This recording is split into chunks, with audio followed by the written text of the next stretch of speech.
Welcome to the Caring Human podcast. My name is Lisbeth, and I'm so happy you're here. This podcast is not about teaching obedience. It's not about tricks, commands, or perfect behavior. It's about something much more meaningful. It's about communication. It's about emotional connection. And it's about learning how to be a calmer, safer human for the dogs who share our lives. For more than 20 years now, I've been teaching, learning, observing, and listening to dogs and their humans. And one truth has become very clear to me. Dogs don't need us to control them. They need us to understand them. So if you ever felt that traditional dog training doesn't feel quite right for you or in your heart, if you've sensed that your dog is trying to tell you something, but you quite don't understand what he's telling you, or if you want a relationship built on trust instead of obedience, then, my friend, you're exactly where you're supposed to be. And let's begin this journey together, a journey in a new way of being with dogs. For a very long time, the dog world has been divided into two camps. On one side, it's the harsh obedience, the old traditional obedience. On the other, it's the positive obedience. Both sound very different, but both are still about control. One uses pressure, the other one uses rewards, but the goal is the same, to make the dog comply. And that's the problem, because obedience is not the same as safety, and compliance is not the same as trust. When a dog shuts down, that's not calmness. When a dog looks at you because you taught him eye contact, that is not communication. When a dog sits because they've been taught they have to, that's not cooperation. A real relationship with a dog is something deeper than obedience. It's built on understanding, on emotional safety, on respect, on clear, calm body language, on presence, and on listening before acting. Dogs are always communicating, always, even when they seem quiet, even when they seem stubborn or disobedient. They are speaking to us. Our job as humans is simply to learn their language. So I still remember the moment when everything changed for me. It was the summer of 2000, so 25 years ago now. I was sitting on my grandmother's veranda. Picture this beautiful place in the west of Norway where all the fjords and the mountains are. That's what were sitting with the book that I, by coincidence, had found. It was a small book by Turid Rugås called On Talking Terms with Dogs. It was about the calming signals. From the first pages, for the first time, someone had put words to what I felt deep down when I was attending the obedience classes with my dogs. It didn't feel right to me. Something felt odd. They were focused on control, on commands, and on making the dogs do something. But my heart kept telling me that this isn't really right. It doesn't really feel right to me. And as I read, I began to understand that dogs communicate through calming signals, through small, subtle gestures like turning their head or blinking. And suddenly now I saw it everywhere, in my own dogs and in the dogs that we met. In the way they try to keep peace, to try to be calm and try to calm me down. Please slow down, Lisbeth. I realized I had misunderstood them for years. I'd been teaching when I should have been listening, correcting when I should have been observing. And that day, that weekend that I spent reading that book, I think something changed in me forever. I stopped asking, how do I make my dog behave? and started asking, what is my dog trying to tell me? That question became the beginning of everything that I teach today, 25 years later, which is the foundation of the Caring Human Code. So the Caring Human Code is not a training system. It's not a collection of techniques. It's a way of being with dogs. It's a philosophy. It's a mindset. It's a way of living that says, the more we care, the more we connect. The more we understand, the safer our dogs feel. And the Caring Human Code is about transforming us, the humans, not our dogs. Because when we change, they don't have to cope so hard. When we become calmer, they relax. When we learn to listen, they start to trust.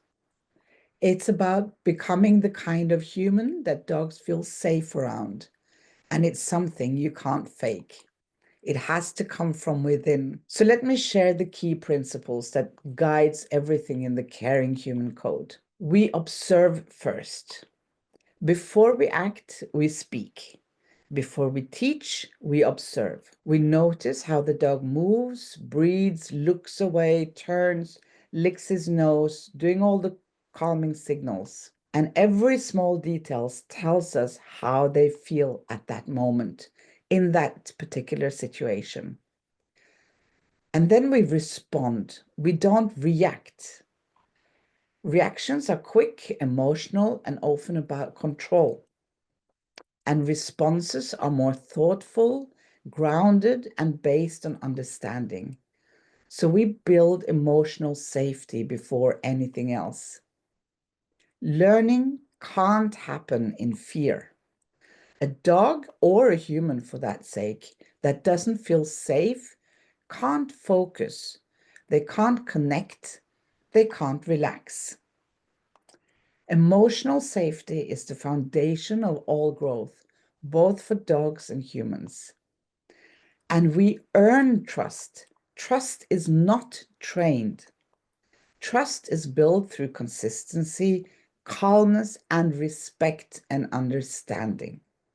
We can't bribe a dog into trust. We can only earn it through our behavior. So we create calm through presence, not through commands. And calmness is something that you are, not something you tell a dog to be. If you are calm, your dog can relax into your calm. If you are tense, your dog will mirror that tension. We treat dogs as thinking, feeling partners. A partner who has an opinion, definitely emotions, lots of different emotions, and presence, not a subordinate to be controlled. And we respect the dog's autonomy. Autonomy means choice. It means giving the dog the space to express themselves, to move away if needed, to say no, and to show discomfort. Respecting their autonomy creates trust, and real trust creates cooperation. And finally, we remember that behavior is communication, not disobedience. Every behavior is a message, even the ones we don't like, especially the ones we don't like. Our task is not to stop the behavior, but to understand why it's there.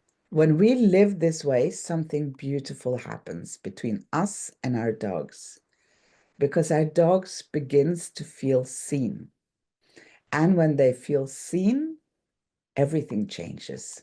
They become calmer, their movements slow down, they start to trust that we finally are listening and understanding. So in this podcast, we will explore what it really means to live the Caring Human Code. You will learn about how dogs communicate through calming signals, those very subtle small gestures that say, I'm a little uncomfortable now. I need some space. Or let's just stay calm. You will learn more about how stress and emotions shape behavior and how to help a dog release stress instead of suppressing it. And you'll learn how to support reactive dogs without controlling them, how to create calm without commands or treats, and how to become your dog's emotional anchor, the safe base they can always trust and rely. We'll talk about the importance of our body language, how we use our body language, and the importance of observing the dog's body language, because communication with dogs is a two-way street. If we want them to understand us, we must also learn how to speak clearly with our bodies, how we move, how we look at them, how we use silence instead of cues and commands. And we'll talk about how your inner state, your emotions, your stress, and your energy affects very much the dog's behavior. Because dogs don't learn who we pretend to be. We can't really fool them. They're very clever. They respond to who we really are when we are behaving. So in each episode, we will invite you to slow down, to notice, to connect, to reflect on how your dog experiences you. And before we end today, I want to give you 3 small practices that you can start with today, right now, to begin the caring human code. Practice number 1 is to pause and observe. Before you ask your dog to do anything, take a moment and simply watch. What is your dog's body saying?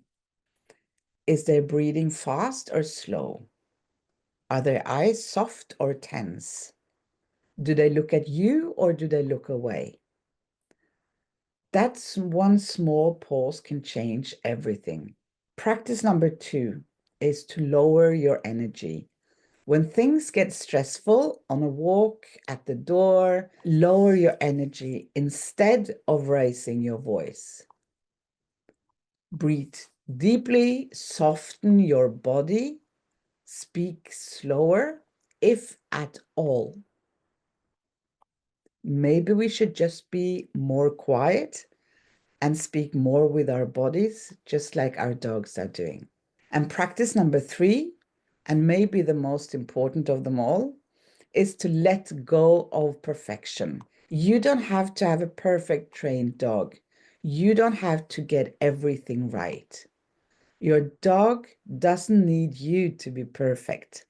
They need you to be present and to be the safe caretaker. When you start to live this way, you'll notice something. Moments of connections will appear everywhere. On walks, in the house, in silence, in the small invisible things you do every day. That's the essence of the caring human code. It's not about doing more, it's about being more aware and maybe replace some of the activities that you do now with your dog with some activities that your dog will enjoy even more. So in the coming episodes of my podcast, I'll share real stories from my own life and from people around the world who live by these principles. You'll hear about dogs who transformed not because of training, but because someone finally understood them. And you'll meet professionals who bring empathy and ethics into their work with animals. And together we'll explore what it means to be a truly caring human, not just for dogs, but for ourselves too. We will also talk about reactivity, fear, and why so many dogs struggle in today's world. And we'll look at what emotional regulations mean for humans and dogs alike. And every episode will have something practical and something reflective, because the caring human code is built on both knowledge and the heart. So, as we close today's very first episode of my podcast that you can see here on YouTube and listen to on your Spotify. You can also comment below here on YouTube. I really welcome any comments. We will make sure to reply to your comments, and you'll also find the links for each episode that I think is important for you to get underneath here on our YouTube, so you can easily find whatever I mentioned during the podcasts. If you have always believed that there is a gentler, more respectful way to live with dogs, and if you deep down feel that dogs deserve to be understood, not managed, if your heart tells you that kindness is a form of intelligence, then welcome. You are a caring human, and this space is for you. Together, we are raising the standard for how humans treat, understand, and live with dogs. Together, we'll be changing what dog training means, from control to communication, from obedience to understanding, from pressure to partnership. And if this message resonates with you, please subscribe to this podcast, leave a comment or a like underneath, and share it with someone who loves dogs. Leave a review if you would like. It helps more people to find their way here as well. And if you want to go deeper, you can find me and my colleagues at our website, nordicdogtrainer.com, where you can join our care membership, take part of our courses, and get free lectures, and become part of the global caring human community. We are already hundreds of caring humans waiting to welcome you. Also, here on YouTube, you'll find many pre-recorded lectures or videos, lives that I've done previously. Also, very exciting interviews with other dog trainers, such as Turid Drugås herself and Mark Beckhoff. So thank you for being here. Thank you for caring. And until next time, stay kind, stay curious, and keep listening to your dog, because they are always speaking.